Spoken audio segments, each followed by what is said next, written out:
Hey everyone, my name is Mehak. I'm the CEO of OnDelta, and we're a business school that's free up front in exchange for future income. Meet Lorena. She wants to work in growth marketing at a tech company. She has a bachelor's degree in international relations, she's a self-starter, and she has some experience. But how does she know where to start?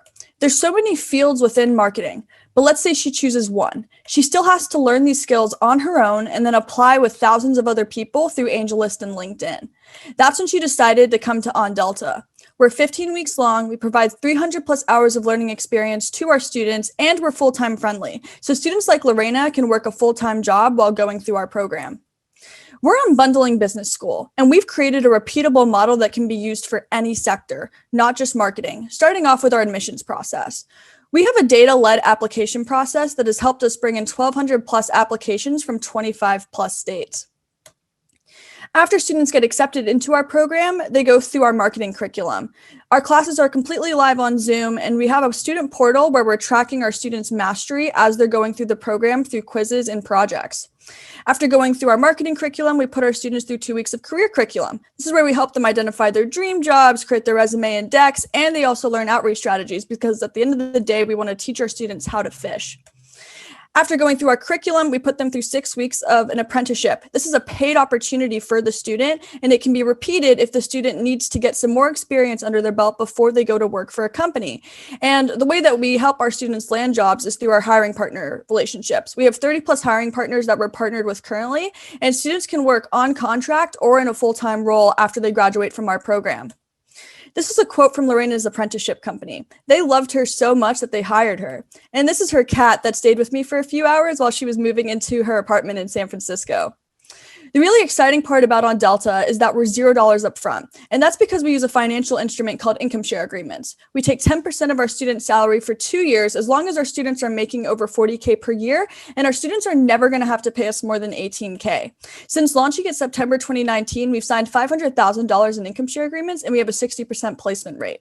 The exciting thing about that number is it's surely going to rise because we just had 10 students just start a few weeks ago.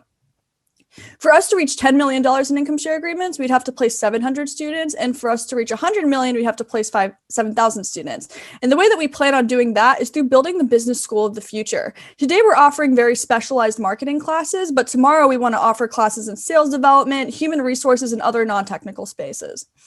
The way that we're acquiring customers is through organic content. We launched a TikTok over the summer and already have 30,000 followers, and we received 900 plus applicants through our content. I'm also no stranger to social media. I was named by Forbes as a top 10 Gen Z expert, and I've helped CEOs and VCs across the Bay build their brand online.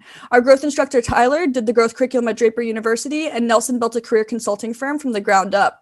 We're OnDelta, and we're a business school that's free up front in exchange for future income. I'm really looking forward to your questions. All right, thank you, Mehak.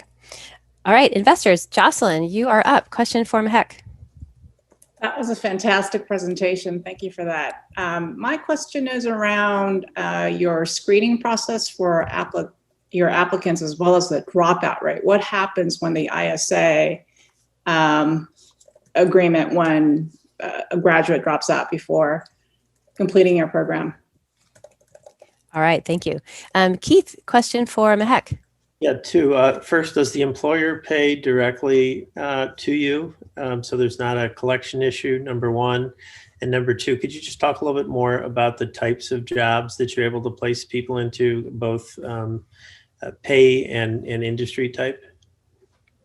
All right, thanks. Laurel, question for Mehak.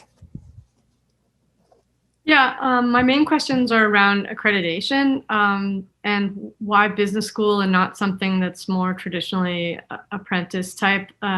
So like, I don't know, journalism where you don't really need a degree or accreditation, or I don't know, coding or something like that. Because I would think business school, you definitely want to feel like you have an accredited degree when you graduate.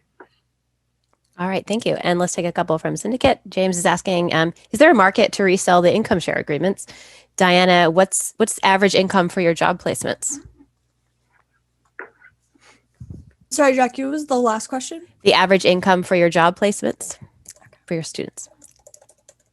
So 2 minutes. All right, Jocelyn, to start off with your question, our our screening process right now is we have an online portal that we have applicants apply through, and we then put them through an extensive interview process where we ask them a lot of questions. We might have them send some things into us if we need it.